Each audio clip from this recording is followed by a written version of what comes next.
Student इस lesson में हम जो फील्ड के बारे में पढ़ेंगे। फील्ड की हमने डेफिनेशन पढ़ी थी पिछले लेसन में। फील्ड आपका क्या होता है? ऐसी रिंग होती है जिस जो क्रमनियमितता पालन होता है, उसमें असमक विद्यमान होता है गुणा के लिए, और प्रत्येक अशून्य अवयव का प्रतिलोम विद्यमान होता है। तो ये तीन चीजें होती है रिंग में। फील्ड आपका एक तो रिंग होती है, कैसी रिंग होती है? जिसमें तस्मक होता है, क्रमनियमितता पालन होता है, और प्रत्येक अशून्य अवयव का प्रतिलोम विद्यमान होता है।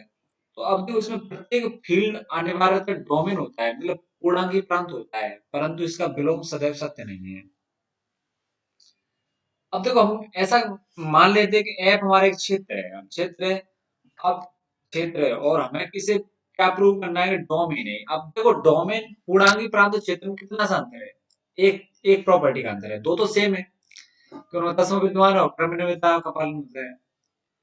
डोमेन में क्या प्रॉपर्टी होती है कि उसमें शून्य के भाजक नहीं होते। हमने अगर क्षेत्र माना है, इस क्षेत्र में अगर हम शून्य के भाजक रहे तो बता दें इसे, तो वो डोमेन हो जाएगा।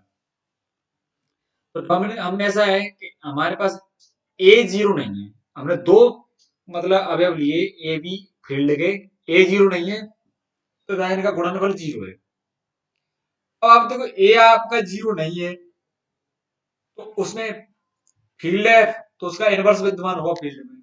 इनवर्स से हमने लेफ्ट से गुणा कर देते हैं दोनों में, और यहाँ साक्षरता लगाएंगे तो आपका आएगा ए इनवर्स ए बी, और इधर ये हो जाएगा जीरो। ए इनवर्स ए किसके बराबर है? तस्मक के बराबर है, क्योंकि आपका ए इनवर्स विद्यमान है फील्ड में, और अगर ए के साथ ए इनवर्स को ऑपरेट करें तो ई आ जाएगा गुणन तस्मक जो है। अब ई का बी से गुणा करें तो बी आ जाएगा, बी बराबर जीरो। अब देखो, अगर आपका ए बी का जो गुणा है, ए और बी का गुणा, वो जीरो आ रहा है, और ए आपका जीरो नहीं था, बी जीरो आ गया। इसका मतलब क्या हुआ कि इसमें फील्ड में शून्य के भाजक नहीं है। इसका मतलब ये हो गया, फील्ड जो है आपका वो पूर्णांकी प्रांत है। तो इस प्रकार कोई भी फील्ड जो है वो पूर्णांकी प्रांत होता है, परंतु इसका विलोम इसलिए सत्य नहीं है। आप एक एग्जांपल लें, जेड प्लस क्रॉस जो हमारा एक पूर्णांकी प्रांत है।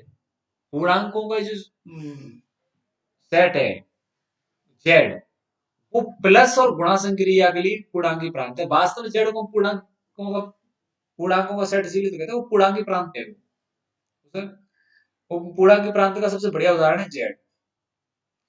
इसमें देखो, एक तथा ए माइनस एक के अतिरिक्त अन्य अवयवों के गुणनात्मक प्रतिलोम विद्यमान नहीं है। एक का एक होता है, माइनस एक का माइनस एक होता है, तो इनके तो प्रतिलोम है इसमें। पर दो अवयवों के अतिरिक्त अन्य किसी भी अवयव का प्रतिलोम विद्यमान नहीं है, क्योंकि इसमें जो है ना, परमिशन का थोड़ी है भाई। प्रतिलोम जो है गुणानात्मक प्रतिलोम जो निकालते हैं आप, वो एक तरह से परमेय संख्या बनती है आपकी, तो परमेय संख्या तो इसमें है ही नहीं जड़ में, इसलिए गुणनात्मक प्रतिलोम विद्यमान नहीं है। तो आपको जो पूर्णांकी प्रांत, इसका मतलब ये होगा पूर्णांकी प्रांत जो फील्ड नहीं होता, आवश्यक रूप से फील्ड नहीं होता। अब देखें, शून्य के भाजक रहित एक बहुत अच्छी थ्योरम है, और ये अक्सर आती है। शून्य के भाजक रहित एक परिमित क्रमन में वलय एक क्षेत्र होता है। मतलब आप ये तो शून्य के भाजक रहित है, परिमित है, और क्रमन में वलय वो क्षेत्र होता है। तो देखो, आपके बल है, क्रमनियता पालन होता है, तो आपको क्षेत्र होने के लिए क्या चाहिए? दो चीज चाहिए। एक प्रॉपर्टी पाएगी, एक क्रमनियता। क्या चाहिए अब? तस्मक, और आपका प्रत्येक अवयव अशून्य अवयव का प्रतिलोम विद्यमान है। तो देखें, इसके लिए हम क्या करेंगे? परमित वलय है ये, क्रमनिय में वलय है, तो परमित और इसमें शून्य के भाजक रहित है। तो हम देखो, इसमें परमित अवयव है, माना आर के शून्य, आर जो है शून्य के भाजक रहित क्रमनिय बल है। मानना आर में निम्न एन अवयव है, ये आपके एन अवयव है, ए वन से लेके ए एन तक, तथा इसमें ए आई जो है वो, मतलब इसमें ए आई कोई भी आपका जीरो नहीं है, ठीक है ना? ए आई आपका, अब देखो, इसमें इनमें संख्याओं में जीरो भी हो सकता है इनमें, पर हम एक ऐसी संख्या लेते हैं ए आई जो जीरो नहीं है इनमें से, ठीक है ना? इनमें से हमने एक ऐसी संख्या ए आई को लिया जिस जो जीरो नहीं है, और उससे इन सभी में गुणा किया, तो आपका आएगा ए one A I, A to ए आई, और ए एन ए आई। आपने ए आई सभी से गुणा किया। अब ये जो आपके एन अवयव वापस प्राप्त हुए हैं, इन एन अवयवों से एआई का गुणा करने के बाद ये एन अवयव प्राप्त हुए हमें, ये सभी आर के अवयव अवयव होंगे। क्यों होंगे? समवर्त गुणधर्म से। क्योंकि अगर आप दो अवयवों का गुणा करते हैं तो वापस आर में ही आता है, तथा ये सभी भिन्न है, ये भी सभी भिन्न है। क्यों भिन्न है? अगर भिन्न नहीं होंगे तो क्या हुआ, आप ऐसा मान लें कि हमारे पास दो अवयव हमने दिए, ए आर ए आई और ए एस ए आई। हमने ए आर और ए एस से भी ए आई, सभी से हमने ए आई का गुणा किया, तो आप ये बराबर है। आप इसको लेफ्ट में ले आए तो ए एस माइनस ए आई हमने किया, ए आई को हमने बंटनता लगाई तो A R minus A S A I आ गया। अब आप देखो ए आई आपका जीरो नहीं है, इसका मतलब ए आर माइनस ए एस बराबर जीरो, और ए आर आपका ए एस आ गया। इसका मतलब क्या हुआ कि आपके ए आर जो पहले अवयव थे ए वन से लेके ए एन तक, वो दोनों उनमें से दो कोई बराबर थे, लेकिन हमने तो सभी को एन को भिन्न माना है, तो आपके ये जो संभव नहीं है। तो सभी पद आपके जो ये भी भिन्न है, ए आई से गुणा करने के बाद भी सभी भिन्न है। इस प्रकार देखो आपके अवयव तो ए नहीं है, आपके ए वन से लेके ए एन तक और ए आई से गुणा करने के बाद भी ये सभी, मतलब ये दोनों सेट बराबर है। इनमें से संख्या इधर उधर होती है, बाद बाकी से एन संख्या वहां, मतलब एन संख्या की एन संख्या ही रहती है और वही संख्या रहती है। अब देखो अगर ऐसा है तो हमारे पास कोई एक के आर में ऐसा होगा जिसका ए आई से गुणा करने के बाद ए आई ही प्राप्त हुआ होगा। क्यों? क्योंकि आपका ए आई भी तो रिंग में है भाई। अब ए आई पहले से था, तो हमने कोई ए के से गुणा करने के बाद ए आई से, ए आई का अगर हम किसी ए के से गुणा करें तो हमें वापस ए आई ही प्राप्त हुआ होगा। ऐसा ए के जरूर विद्यमान है। अब सिंस आर आपकी कैसी है, क्रमनिरपेक्षता पालन होता है, तो ए के ए आई है, उसे हम जो ए आई के बराबर है उसे हम ए आई ए के भी ले सकते हैं, क्योंकि ए के ए आई ए के बराबर होगा। अब हम एक बी अवयव लें आर का, जिसके लिए हम ऐसा मान लेते हैं, क्यों देखो आपके बी है, वो बी अवयव जो है आपका ए आई से गुणा करने के बाद भी प्राप्त होगा। तो हम ऐसा मान लेते हैं कि एक संख्या हमारे पास ए एम थी, जिससे ए आई का गुणा करने के बाद बी प्राप्त हुआ था। अब आप देखें, हम ये चाह रहे हैं कि ए के जो है हमारा, जिसे हमने यहाँ लिखा ए के ए आई बराबर ए आई, तो हमारा ऐसे लगा जैसे ए के हमारा तत्समक है। अब हम इसका टेस्ट करना चाह रहे हैं कि वास्तव में ए की जो तत्समक है क्या। तो हम इस ए के को बी से गुणा करते हैं। अब बी, बी को हमने क्या माना है, बी को हमने ऐसा अवयव माना है जब हमने यही से गुणा किया था तो वो ए एम से गुणा करने के बाद बी प्राप्त हुआ था। तो देखें ए के बराबर बी, ए के बी बराबर बी ए के, कारण कारण ये आपका क्रम निवेदा पालन होगा। अब बी की जगह हमने यहाँ मान रख दिया ए एम ए आई, यहाँ से दो से ए एम ए आई ए के, साक्षरता लगाएंगे, ए एम आपका बाहर रहेगा ए आई ए के। ए आई ए के का मान क्या है, देखो यहाँ ए आई ए के का मान क्या है आपका, ये ए आई ए के का मान है आपका ए आई, तो हम यहाँ ए आई रख देंगे। तो आपका आ जाएगा ए एम ए आई, और ए एम ए आई किसके बराबर है, बी के बराबर, तो बराबर बी आ गया। इसका मतलब क्या हुआ, इसका मतलब ये हुआ कि आपको बी से ए का गुणा किया तो बी प्राप्त हो गया। इसका मतलब ए के जो है आर में तस्मक अवयव है, ए के आपका तस्मक अवयव है, तो हम ए के को ई मान लेते हैं, स्मॉल ई, वो तस्मक के लिए हम यूज करते हैं। और ई आपका आर में है, तस्मक विद्यमान है। तो देखो जब आपने ए आई से गुणा किया था तो हमारे पास कोई ना कोई एक एज ऐसा विद्यमान होगा, जबकि हमने एज से ए आई का गुणा किया तो हमें ई प्राप्त हुआ होगा। कारण कि ई तो, अब देखो तस्मक का विद्यमान है तो वो भी तो था पहले, तो जैसे ए आई से गुणा किया तब भी वो प्राप्त होगा। तो हमने ए आई का एज से गुणा किया तब वो हमें ई प्राप्त हुआ। इसका मतलब क्या था कि ए आई आपने कैसा लिया, एक अशून्य अवयव लिया और उसका प्रतिलोम आर में विद्यमान है, एज है भाई। तस्मक हमें प्राप्त एज का ए आई से गुणा करते हैं तो ई प्राप्त हो रहा है, इसका मतलब ए आई का प्रतिलोम एज है। अब ए आई तुम्हारा कोई भी स्वेच्छ अवयव हमने एक लिया था अशून्य अवयव, तो इस प्रकार जो आर में प्रत्येक अशून्य अवयव उसका प्रतिलोम विद्यमान है। इसका मतलब क्या हो गया आपका, आर जो फील्ड है,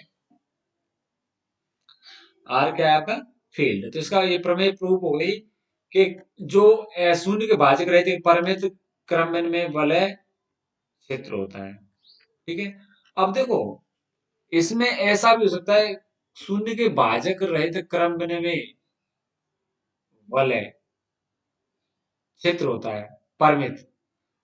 अगर आप मेरी इसका स्टेटमेंट ऐसे भी आ सकता है कि सिद्ध कीजिए कि परिमित पूर्णांकी प्रांत क्षेत्र होता है।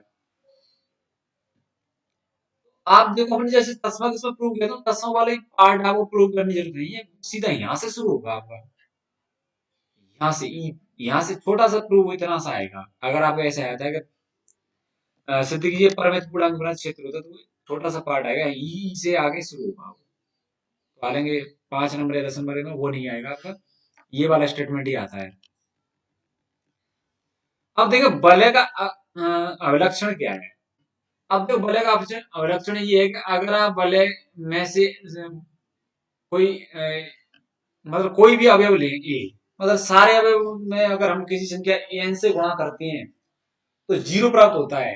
अगर ऐसी कोई एन विद्यमान है हमारे पास जिसमें जिससे अब आर के अवयवों से गुणा करने के बाद जीरो प्राप्त होता है, आर में परमित अभिलक्षण विद्यमान होता है, मतलब परमित अभिलक्षण वाली वलय कहलाती है ये, ऐसी वलय। लेकिन वलय के लिए जो है आप जैसे आपका जो अभिलक्षण वाली प्रमेय है वो पूर्णांकी प्रांत क्षेत्र के लिए है। तो पूर्णांक प्रांत क्षेत्र के लिए अभिलक्षण क्या होता है, वो ऐसी न्यूनतम धनात्मक पूर्णांक n होता है जिसके लिए तत्समक से गुणा करने के बाद जीरो हो जाए। ठीक है ना। अगर आप पूर्णांकी प्रांत क्षेत्र के तत्समक में किसी संख्या से गुणा करते हैं, न्यूनतम न्यूनतम धनात्मक पूर्णांक होना चाहिए, उससे गुणा करते हैं जिससे वो जीरो हो जाए, तो आपका ऐसा जो धनात्मक पूर्णांक है वो आपका अभिलक्षण कहलाता है। अब देखो इसके ऊपर एक बहुत बढ़िया प्रमेय है, वो आती है कि किसी पूर्णांक प्रांतीय क्षेत्र, दोनों ही हो सकते हैं, पूर्णांक प्रांतीय क्षेत्र का अभिलक्षण या तो शून्य होता है या अभाज्य संख्या होती है। अब आप देखो अगर अभिलक्षण शून्य हुआ तो फिर तो प्रमेय स्वतः सिद्ध है। अगर आप शून्य मान ले n की जगह, तो फिर तो प्रमेय सिद्ध ही है, जीरो से आप ई का गुणा करोगे जीरो आएगा ही। इसका मतलब शून्य, आप अगर n को शून्य लेंगे तो प्रमेय शुद्ध हो जाएगी। तो हम n को जो है अशून्य मानते हैं। माना ये पूर्णांक प्रांत जिसका अभिलक्षण एक अशून्य संख्या p है, अशून्य होगा तो हमें अब इस p को अभाज्य संख्या प्रूव करना है। भाई शून्य तो है नहीं, है अशून्य है। हमें मान लें सब मान वो तो p अभाज्य नहीं है, तब हमारे पास p एक भाज्य संख्या होगी, भाज्य संख्या है। पर भाज्य संख्या है तो हमारे पास p से छोटे और 1 से बड़े दो धनात्मक पूर्णांक p1 और p2 ऐसे होंगे। कैसे होंगे कि इनका गुणा करने के बाद p प्राप्त होगा। क्योंकि p कैसी आएगी, p आपकी कैसी है, अब भाज्य संख्या तो वो दो संख्याओं का गुणनफल होगी। कैसी दो संख्याओं का, जो एक एक से बड़ी है और p से छोटी है। अब देखो d का अभिलक्षण जो है हमारा, जो हमने पूर्णांक प्रांतीय क्षेत्र है वो d माना, उसका अभिलक्षण p है, तो p से आप अगर तस्मक का गुणा करोगे तो जीरो आएगा। p की जगह p1 p2 रखो तो p1 p2 डॉट e बराबर जीरो, हम e को दो बार लिख सकते हैं, p1 के साथ e को रखा और p2 e बराबर जीरो रखा। दिस इंप्लाइज p1 e बराबर जीरो या p2 e बराबर जीरो। कारण क्या है, कारण ये है कि आपका ये जो है क्षेत्र हो चाहे पूर्णांक प्रांत हो, वो शून्य के भाजक रहते हैं। कैसा है, शून्य के भाजक रहते हैं। तो या तो p1 e बराबर जीरो होगा या p2 e बराबर जीरो होगा। इसका मतलब क्या आ रहा है, e से आप p1 को गुणा कर रहे हैं या p2 गुणा कर रहे हैं तो वो जीरो के बराबर आ रहा है। तो इसका मतलब ये होगा कि आपके जो d पूर्णांक प्रांतीय क्षेत्र है उसका अभिलक्षण p1 है या तो p2 है। क्यों है, क्योंकि p1 और p2 तो p से भी छोटे हैं, नहीं तो धनात्मक पूर्णांक ही तो कहलाता है अभिलक्षण। तो इसका मतलब ये हुआ कि p का अभिलक्षण या तो p1 है या p2 है, जो तो विरोधाभास है। ये तो विरोधाभास है, क्यों, हमने क्या माना है, p अभिलक्षण माना है। तो ये विरोधाभास क्यों आ रहा है कि हमने p को अभाज्य नहीं माना, भाज्य माना, इसलिए p भाज्य ना होकर कैसी है, अभाज्य है।